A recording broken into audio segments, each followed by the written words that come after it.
island that's called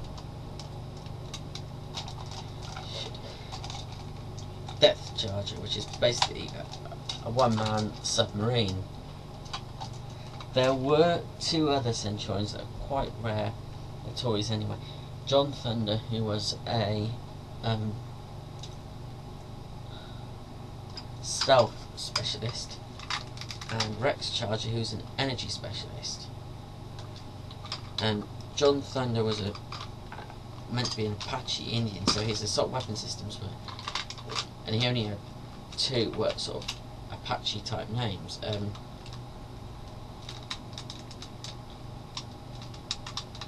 Trying to think what these were called. One was Silent Arrow.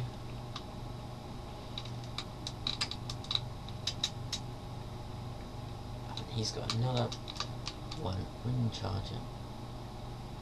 No, that's something else. Thunder Knife.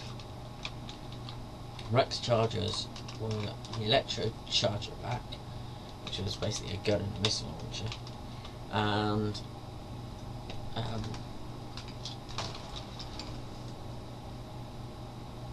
what was the other one?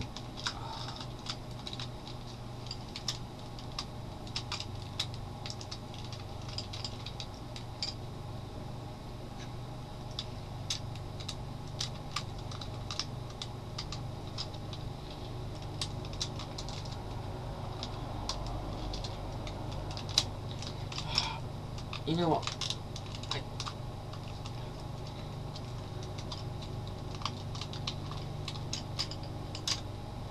Cannot for the life of me remember what the other one's called, but it's basically a nuclear minigun on his back, which is quite cool. They only came into the series towards the end of it, and the series ended in 1987, I believe. Anyway, that, if you can see, it's meant to be a bike,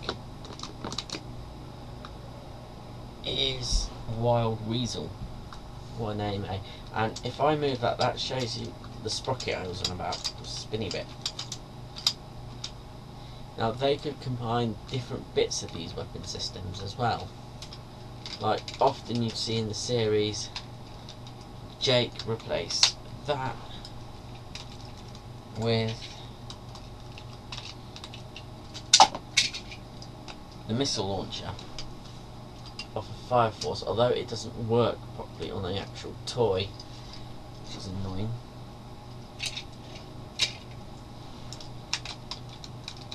Anyway, that's it for the actual Centurions. The toys go for, well, the figures, if they're complete with they're met with their sort of base weapon system, can be 40 or 50 quid. Can go up to 40 or 50 quid each. They're not that popular in the UK, they're more popular in America, I think. Weapon systems on their own can go up 30 to 60 quid, if it depends if they're boxed or not and complete. So if you're going to buy them, it's best to look up for the bulk lots that are on eBay. You'll get quite a good deal most of the time. And one of the last toys to come out was an energy booster pack, but I was never sure what you meant to do with it. Doc Terror, well, as you can see, he's got a blaster, and he came with a mask like that. I don't know how well you can see, the light is pretty bad. I'm a bit further away than I ought to be. And this claw hand, which should go in there, and a missile that could either go straight in there and fire, or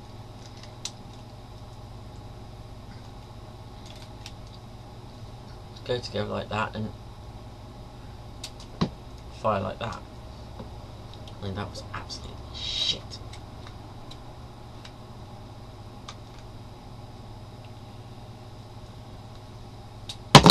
Like that. Now their goons that they had, robots, were ground bugs, which were like dirt bikes with a TV screen in their chest, blasters on the shoulder and hands, a traumatizer, which is like a robot that had a blaster on each hand and would turn like that, and he'd have a missile in his groin they used to fire. You can imagine the double entendres. They had seaborgs, which were like boat things, used to fire missiles. What else did they have? Oh, strafers, which are cyborg planes that they could bond to, and I'll show you that in the next video because I've got one on the way to me.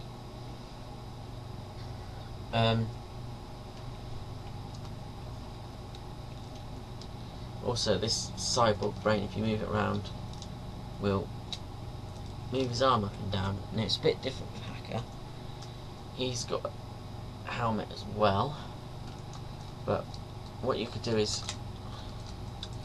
move his back round a bit.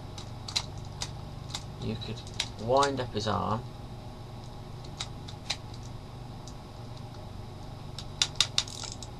and spin around like that. That's about it. They did have other creations as well, like Mako, which was a genetically engineered sea humanoid thing that was also a cyborg. In one episode, they make cyborgs out of dinosaurs that they find. They find a lost world under a volcano. Pretty weird. That they crash into their ship, which is like a green blimp. Oh, they're Doom Jones Scrapers is their full name, the cyborg planes. What else do they have? Some other animals that they turned cyborgs, as well as a squid. Because they've also got Sea Lab, which is where they manufacture the weapon systems, the Centurions, sorry, and also where they were designed, which gets destroyed a couple of times and rebuilt rather quick. The timeline in this series was bad, and it led to a lot of continuity errors, and a lot of the ends of episodes you had to basically make up your own ending. And they always used to have like a lot of like mask a bit at the end, like a lesson of the day at the end.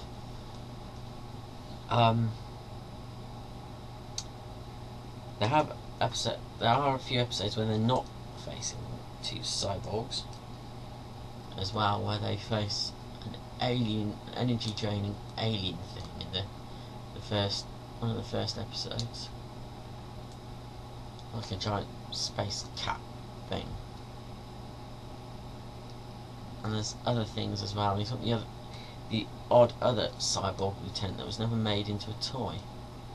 There's quite a lot of characters in the series that were never made into toys. Now, whether this was because the toy line came to an end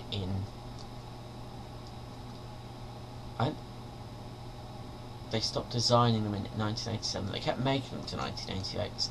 I can remember them being in the Argos catalogue in 1988.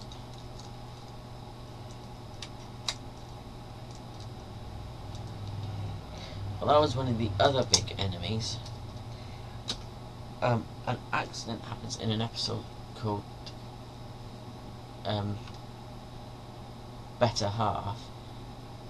Doctor and Hacker merged with Doom Jones Scrapers to attack an energy station or something. They did that a lot, and Hacker didn't store their Centax and Legion weapon systems, and they ended up merging, if you can see that, into Uniborg, which manages to do what Doctor and Hacker never do and beat the Centurions. Imagine that. Anyway, that's it for this part of the review. When I get the other bits, I will do another review. I hope you like this.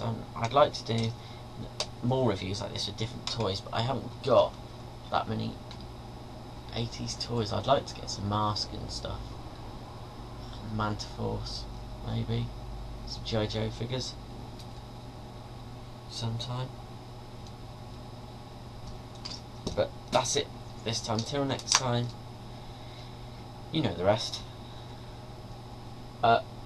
I will be back with an update shortly. Anyway, till next time, bye.